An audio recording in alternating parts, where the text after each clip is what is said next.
everyone, welcome to my channel Crack GPAT and Naiper G with tips and tricks. Today we will discuss about second part of micromathematics, that is regarding particle size determination methods. First part is microscopy, that is used with the help of microscope. We can use microscope and microscope दो part का होता है, दो microscope होते हैं, एक होता है कंपाउंड माइक्रोस्कोप, एक ऑप्टिकल माइक्रोस्कोप. तो हम ऑप्टिकल माइक्रोस्कोप को प्रेफर करते हैं हम पार्टिकल की डिटर्मिनेशन के लिए. ठीक है, एग्जांपल्स हैं इससे क्या क्या डिटर्मिन किया जा सकता है. Suspension, aerosol, globule and size of emulsion जो है वो हम चेक कर सकते हैं. ठीक है, पार्टिकल साइज कितना होता है इसमें 0.2 से लेके 100 मीटर को हम मेजर कर सकते हैं. जो पार्टिकल्स का साइज़ 0.2 से लेके 100 माइक्रोमीटर है उनको हम यहाँ से कर सकते हैं डिटरमिन. ठीक है, माइक्रोस्कोप से. तो इसके साथ हम तीन टाइप से डायमीटर हम पता कर सकते हैं. Projected area diameter, Feret diameter, Martin diameter. वो कैसे? माइक्रोस्कोप की हेल्प से. ठीक है, ये मैंने आपको फेरेट डायमीटर, मार्टिन, प्रोजेक्टेड बताया था ना. फेरेट मीन्स कि जो टेंजेंट से सरफेस से टच हो के जो लाइंस निकल रही हैं, ये यहाँ पे बताया हुआ है मैंने कि जो ये वाली लाइंस जो निकल रही हैं ये इनका सरफेस से टच हो के इनका जो डायमीटर है यहाँ से लेके ऊपर से लेके नीचे तक जो सरफेस है that is Feret diameter. Martin means कि जो बीच में से जैसे पार्टिकल है तो बीच में से आपका बाइसेक्ट होके जा रहा है तो उनका जो डायमीटर है उसको हम बोलते हैं मार्टिन डायमीटर. प्रोजेक्टेड जो हम फोकस करेंगे, ऑफ कोर्स जो हमारे पास माइक्रोस्कोप है तो हम उसको प्रोजेक्ट करके हम फोकस करके देख सकते हैं ना. तो प्रोजेक्टेड एरिया डायमीटर भी हम इससे ही माइक्रोस्कोप से ही कैलकुलेट करेंगे. ठीक है, ये एडवांटेज क्या है इसके? एडवांटेजेस हैं कि इजीली एंड कन्वीनियंट मेथड है. Can detect the presence of agglomerate, मतलब एग्लोमेरेट मीन्स कि जो जुड़े होते हैं, इकट्ठे होते हैं पार्टिकल्स, उनको हम कितने पार्टिकल्स हमारे कलेक्टेड हैं, इकट्ठे हुए हैं, उनको भी हम डिटेक्ट कर सकते हैं. पार्टिकल्स जो मोर देन वन कंपोनेंट, अगर एक कंपोनेंट से ज़्यादा पार्टिकल हैं तो वो भी हम कैलकुलेट डिटेक्ट कर सकते हैं, देख सकते हैं माइक्रोस्कोप से. ठीक है, तो डिसएडवांटेज क्या है? जैसे कि मैंने आपको बताया, इसमें सरफेस डायमीटर नहीं कैलकुलेट हो रहा. क्यों नहीं हो रहा? क्योंकि हम 2D स्ट्रक्चर का डायमीटर हम कैलकुलेट कर रहे हैं. ठीक है, दैट्स मीन कि यहाँ पे डेप्थ जो है, थिकनेस जो पार्टिकल की है वो हमें अवेलेबल नहीं होगी, वो हम कैलकुलेट नहीं कर सकते यहाँ से माइक्रोस्कोप से. ठीक है, तो इसकी जो इमेज है, ये इसकी इमेज है माइक्रोस्कोप की, जो आप लेबोरेटरी में देखा भी होगा, अपने लैब में यूज़ भी किया होगा. तो ये माइक्रोस्कोप होता है जिससे हम पार्टिकल साइज डिटर्मिनेशन करते हैं. साइड के ऊपर अपना कंटेंट पार्टिकल्स रख के उसका डायमीटर जो है अकॉर्डिंग टू स्केल हम उसको मेजर करते हैं. ठीक है, तो नेक्स्ट है हमारा सीविंग मेथड, जो सीव्स की हेल्प से किया जाता है. इसमें ऐसे सीव्स होते हैं जो हम यूज़ करते हैं इसमें. ठीक है, सीव्स जो इकट्ठी लगी होती हैं अकॉर्डिंग टू पार्टिकल साइज. जैसे जो बड़ा पार्टिकल होगा वो ऊपर रह जाएगा, उससे उससे जो छोटा होगा उससे छोटा, जो सबसे बड़ी साइज होगा वो सबसे नीचे होगा. ठीक है, तो ये हमारे सीव्स का नेस्ट बना होता है जिसके थ्रू हम पार्टिकल साइज जो पता कर सकते हैं according to pore size of sieves. ठीक है, साइज जो उसका होगा, मतलब उसकी शनरिंग का साइज जो होगा उसमें जो पोर्स हैं उसमें से जो हमारा पार्टिकल निकलेगा, तो हमें जिस सीव में जाके रुक गया तो उस सीव के अकॉर्डिंगली हम पता कर सकते हैं कि सीव नंबर से पता चल जाता है कि इससे कौन सा पार्टिकल जो हम डिटर्मिन कर सकते हैं, है ना. तो उससे हम ये सीव्स के हिसाब से हम डिटर्मिन करते हैं अपना पार्टिकल साइज. तो मेनली ये 50 से लेके 1500 माइक्रोमीटर साइज की रेंज से हम सीव के हेल्प ले सकते हैं, इससे हम डिटर्मिन कर सकते हैं. तो ये मेथड जो है सीरीज़ ऑफ स्टैंडर्ड सीव कैलिब्रेट हुआ था किसके द्वारा? नेशनल ब्यूरो ऑफ स्टैंडर्ड के द्वारा. तो एयर जेट सीविंग मेथड जो है, इसमें एयर जेट सीविंग जो है वो इंडिविजुअल सीव हम यूज़ करना बेनिफिट रहता है रैदर देन कंप्लीट नेस्ट हो जो सीव का, उससे. क्योंकि इसमें हमें क्या पता चल जाता है, इसमें एक तो हम खुद मैकेनिकल मेथड से क्या पता चलता है, एक तो उसमें वाइब्रेशन होती है। मैकेनिकली अगर वाइब्रेट होगी तो अगर जो आपके पार्टिकल है अगर इकट्ठे भी होंगे, एग्रीगेट भी होंगे, तो वो सेपरेट हो जाएंगे, जिससे कि हम फाइन पार्टिकल्स जो होते हैं वो जल्दी प्रॉब्लम आती है इसमें कि ये इकट्ठे जल्दी हो जाते हैं, तो इसलिए ये वाइब्रेट होने से अलग अलग हो जाएंगे। तो बेटर है कि हम मैकेनिकल मेथड से ही करें, ठीक है। तो इसमें हम सीविंग में ये मेथड फॉलो करते हैं। तो थर्ड है हमारा सेडिमेंटेशन, वेरी इंपॉर्टेंट मेथड।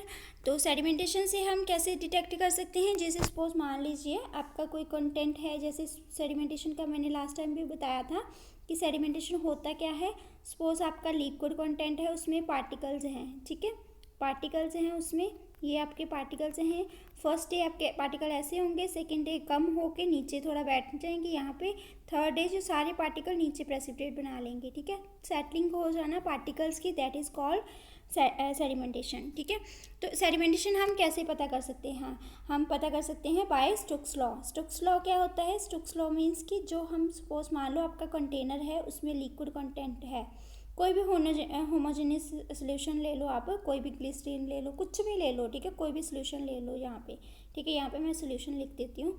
तो आप एक छोटा सा पार्टिकल बॉल मान लो आपके पास पार्टिकल एज अ बॉल है, ठीक है, तो वो नीचे आएगा ना, जब नीचे आएगा तो बड़ी हाई विस्कोसिटी से आएगा, तो पीछे से ना उसको जब आप बॉल पानी में डालते हो तो बैकवर्ड फ्लो लगता है, बैक आने की बॉल बैक आने की कोशिश करती है, क्यों, क्योंकि उसमें फोर्स जो है वो अप्लाई होता है।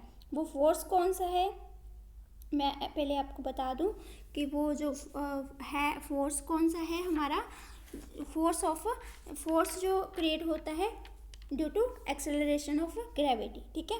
तो इसमें क्या होता है, जैसे सपोज जो जितनी स्पीड से वो आई, जब स्पीड से आई तो वेलोसिटी बहुत ही फास्ट थी, यहाँ पे जाके वेलोसिटी कहीं ना कहीं जाके कांस्टेंट हो जाएगी, है ना, कांस्टेंट हो जाएगी वेलोसिटी, स्पीड उसकी एक कम हो जाएगी, और एक्सेलरेशन क्या होगा, ग्रेविटी का जीरो, ठीक है। तो फोर्स जो है बैकवर्ड जब पुश करेगा उस बॉल को तो ऊपर जाएगी, तो वो क्या है, एक स्टोक्स लॉ डिफाइन करता है हमारे फोर्स को। वो फोर्स क्या है, फोर्स अप्लाई करने का क्या है, फोर्स डायरेक्टली प्रोपोर्शनल है R eta and V. R for radius किसका, बॉल का, जो आपके पार्टिकल का, ठीक है। ईटा मीन्स विस्कोसिटी सोल्यूशन की, जो आपने सोल्यूशन लिया है उसकी विस्कोसिटी, ठीक है। वी क्या है, वेलोसिटी, स्पीड, आपके जो बॉल है उसकी स्पीड, ठीक है। तो बॉल भी हो सकती है, पार्टिकल भी हो सकता है, ठीक है, मैं एग्जांपल लेके आपको बता रही हूँ। तो पार्टिकल की जो स्पीड, तो इसके अकॉर्डिंगली हमारा जो है ये स्टोक्स लॉ है, ठीक है। तो ये हमने इक्वल टू किया 6 पाई मीन्स कि हमने कांस्टेंट डायरेक्टली प्रोपोर्शनल हटाने के लिए हमें कांस्टेंट लगाना पड़ता है, दैट इज़ 6 पाई, बाकी सारी value eta, radius and velocity, ये हमारा वही आ जाएगा, ठीक है।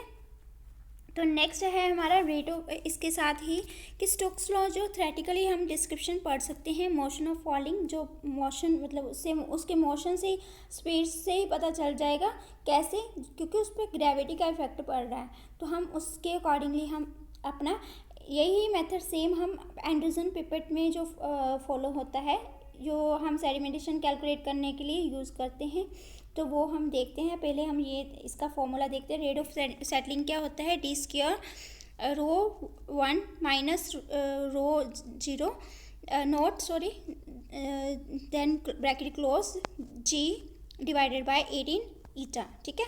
डी क्या है हमारा, डायमीटर ऑफ पार्टिकल, रो 1 क्या है, डेंसिटी ऑफ पार्टिकल, तो रो नोट क्या है, डेंसिटी ऑफ लिक्विड, ईटा क्या है हमारी विस्कोसिटी ऑफ लिक्विड, ठीक है।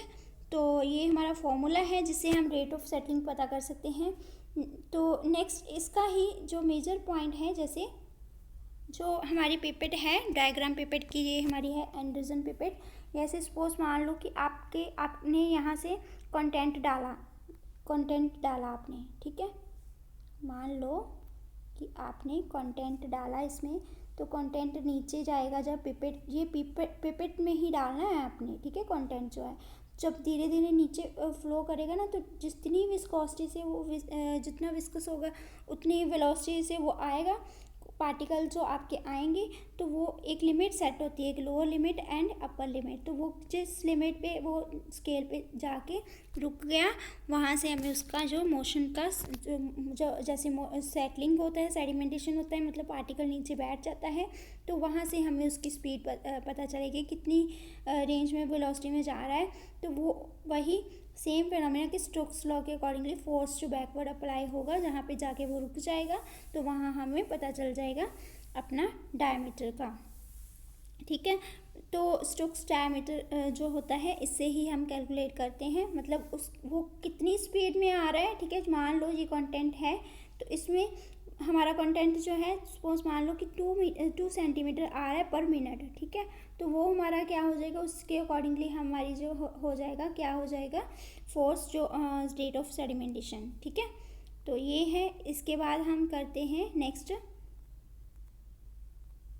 इसमें जैसे इसमें बताया है हमें कि स्टोक्स लॉ अप्लाई किया जाता है। इसमें अगर सपोज मान लो जो अगर आपका जे मटेरियल हम एंडरसन पिपेट से तो कैलकुलेट कर सकते हैं, साथ में हम स्टोक्स लॉ किस पे अप्लाई करते हैं, जो रेनॉल्ड नंबर होता है उसके द्वारा भी हमें पता चल सकता है। जैसे अगर वैल्यूज़ के आपके जो फॉर्मूले के अकॉर्डिंगली अगर वैल्यू हमारी 0.2 से कम हो, दैट्स मीन, तो इसका मतलब क्या है, फ्लो जो आपका फ्लो होगा वो शुड बी लेमिनर होगा। ठीक है, लेमिनर होना चाहिए, मीन्स कि अगर वैल्यू लेस देन 0.2 है रेनॉल्ड नंबर की। ठीक है, सेडिमेंटेशन में नेक्स्ट है आपका, मान लो इसमें जो no agglomeration of particle form, means कि इसमें एग्लोमेरेशन जो पार्टिकल की है वो नहीं फॉर्म होती। क्यों नहीं होती, क्योंकि इसमें डीफ्लोकुलेटिंग एजेंट ऐड किया जाता है। ठीक है, use only for dilute suspension. हम ऑफकोर्स हम इसमें सॉलिड कंटेंट ले ही नहीं सकते, क्योंकि हमने स्पीड वेलोसिटी इसमें चेक करनी है, उसकी acceleration due to gravity check करनी है, किसकी जो पार्टिकल मूवमेंट कर रहे हैं, तो वो उसमें ही करेंगे, जो सोल्यूशन होगा उसमें ही मूवमेंट चेक करेंगे। तो ये हमेशा डिल्यूट सोल्यूशन की ही हम कर सकते हैं। तो एंडरसन पिपेट जो है और ये यूज़ की जाती है, जैसे मैंने आपको समझाया अभी, एंडरसन पिपेट ही यूज़ की जाती है सेडिमेंटेशन का ऑफ पार्टिकल के लिए। ठीक है, तो नेक्स्ट है हमारा कंडक्टिविटी, जिससे हम पार्टिकल वॉल्यूम की मेजरमेंट करते हैं। ये इसको कॉल्टर काउंटर मेथड भी बोलते हैं, बहुत ही इंपॉर्टेंट है, 5 मार्क्स का क्वेश्चन थ्योरी में आता है। कंडक्टिविटी मेथड और कॉल्टर काउंटर मेथड भी पूछा जाता है। तो ये कैसे वर्क करता है, आइए हम देखते हैं। तो ये वर्क कैसे करता है, इसमें जैसे मान लो सपोज आपके पास ये इलेक्ट्रोलाइट सोल्यूशन है। ठीक है, ये हमारा इलेक्ट्रोलाइट सोल्यूशन है जिसमें पार्टिकल नहीं है। ठीक है, ये हमारा सोल्यूशन है जिसमें पार्टिकल हैं, यहाँ पे ओरिफिस लगा है। ठीक है, ये अब हमारे पार्टिकल जो हैं इसमें जो हमने ये इलेक्ट्रोड्स लगाए हैं पॉजिटिव नेगेटिव, जिसको कैथोड और एनोड, पॉजिटिव को कैथोड और एनोड नेगेटिव को बोलते हैं। ये दोनों इलेक्ट्रोड लगाए हैं, यहाँ पे एम्पलीफायर लगाया है जो हमारा करंट जो है डिटेक्ट करता है। ठीक है, यहाँ पे पल्स प्रोसेसर लगाया है जो हमारी पल्स को प्रोसेस कर रहा है, मतलब पल्स जो ऊपर जाएगी, कैसे जाएगी ये, जब हमारा पार्टिकल जहाँ ओरिफिस से पास होके नीचे आएगा, ओरिफिस से जब निकलेगा ना, तो उसी टाइम पे ये पल्स इंक्रीज होगी, ऐसे जाएगी। तो वो जो पल्स इंक्रीज होगी तो वो हमें बताएगी, पता चलेगा वहाँ से कि कुछ रेजिस्टेंस आ रहा है, कुछ चेंज आ रहा है, मतलब उसमें। तो जब चेंज आएगा तो वहाँ से हमें पता चलेगा, कंडक्टिविटी से, करंट से पता चलेगा हमारी वैल्यू किसकी, जो पार्टिकल की वॉल्यूम की। ठीक है, तो वहाँ से हम वॉल्यूम पता करेंगे। तो ये मेथड हमारा है कंडक्टिविटी, जिसमें एम्पलीफायर लगा होता है। आप डायग्राम भी बना सकते हो, बहुत इंपॉर्टेंट है इसकी कंस्ट्रक्शन। कि इलेक्ट्रोलाइट है, इसमें 2 कैथोड एंड एनोड लगा है। इलेक्ट्रोलाइट इसमें पार्टिकल वाले भी हैं, जिसके साथ पार्टिकल हैं वो भी हैं। दूसरा सॉल्यूशन सिंपल इलेक्ट्रोलाइट का है, उसमें से ऑरिफिस है जिसमें से पार्टिकल जब पास होगा तो उसी टाइम पे आपका इफेक्ट शो होगा, जो कि आपकी इंडक्शन होगी, जिससे कि हम पता कर सकते हैं अपना पार्टिकल वॉल्यूम। ठीक है, तो इसमें ही बताया है कॉल्टर काउंटर मेथड जो वर्क करता है बाय चेंज इन, कुछ भी चेंज आया इलेक्ट्रिकल रेजिस्टेंस पे, कब चेंज आएगा, जब पार्टिकल आपके ऑरिफिस के थ्रू पास करेंगे, है ना। ठीक है, HIAC / राइको, दैट इज़ ये इंस्ट्रूमेंट ही है, ये भी एनालाइजर इंस्ट्रूमेंट है जो हम यूज़ करते हैं। HIAC इसकी फुल फॉर्म है, जैसे कि जो फुल फॉर्म है इसकी वो हमारी HIAC की हेपाटिक इंट्रा आर्चियल कैथरेट्स मीन्स कि ये इंस्ट्रूमेंट हम एनालाइज़र का नाम है ये हम क्यों यूज़ करते हैं जब हमने लेस पार्टिकल साइज़ पता करना, लेज़र पार्टिकल साइज़ को पता करना हो। ठीक है, लेज़र होती है एक, लेज़र के साथ पार्टिकल का साइज़ हम एनालाइज करते हैं। ये यूज़ किया जाता है जब ओरिफिस से के थ्रू पास होता है ना, तो तब हम इसको डिटेक्ट करते हैं। लेज़र को हम लेज़र की हेल्प से हम देखते हैं उसका वॉल्यूम। ठीक है, तो बैकमैन कल्चर मॉडल जो है वो डिटेक्ट करता है by detection of light scatter, means कि लाइट के द्वारा स्कैटर करता है। जो लाइट्स पास होती हैं उसके द्वारा हम ब्राउनिन मोशन होता है, मतलब उसमें मूवमेंट होती है जब पार्टिकल्स की, तो उससे हमें इसकी वॉल्यूम पता चलता है। तो इसमें से हम जो बहुत ही छोटे सब माइक्रो टाइप के रेंज के पार्टिकल हैं, जैसे कि 0.0033 टू लेके 0.3 माइक्रोमीटर साइज़ के पार्टिकल हम वो डिटेक्ट कर सकते हैं। ठीक है, तो ये यूजफुल है पार्टिकल साइज डिटर्मिनेशन करने के लिए माइक्रो इमल्शन की, पिगमेंट्स की, डाइज की, कोलाइड की, माइसिल्स की, लिपोसोम्स की। ठीक है, ये हम इसमें यूज़ कर सकते हैं कंडक्टिविटी मेथड में। तो बहुत ही इम्पॉर्टेंट है ये चारों मेथड ही बहुत ही इम्पॉर्टेंट है। Method for particle size determination 10 marks में भी क्वेश्चन आता है। तो ये हमारा बेसिक है कि हम माइक्रोस्कोपी मेथड की रेंज 0.2 से लेके 100 माइक्रोमीटर से जो पार्टिकल साइज रेंज पता कर सकते हैं। ऑप्टिकल माइक्रोस्कोप यूज़ किया जाता है, Feret Martin projector diameter calculate कर सकते हैं। सीविंग से हम जो 50 से लेके 1500 माइक्रोमीटर यूज़ करते हैं साइज़, और मैकेनिकल शेकर यूज़ किया जाता है। सेडिमेंटेशन के लिए 1 से लेके 200 माइक्रोमीटर साइज़ होता है, और एंड्रोजन पिपेट यूज़ की जाती है जिससे हम स्टोक डायमीटर की मेजरमेंट करते हैं। ठीक है, कंडक्टिविटी से 0.5 से लेके 500 माइक्रोमीटर की रेंज पर पता की जा सकती है। कॉल्चर काउंटर मेथड से हम कैलकुलेट करते हैं, इससे हम इक्विवेलेंट वॉल्यूम डायमीटर जो है वो मेजर कर सकते हैं। ठीक है, ये हमारे आज के टॉपिक था method for particle size determination, जो कि बहुत ही इंपॉर्टेंट है। अगर इसमें से कोई पॉइंट नहीं क्लियर हुआ तो प्लीज़ आप मेंशन कर दीजिए। Thank you for watching my video. All the best. Thanks to all students.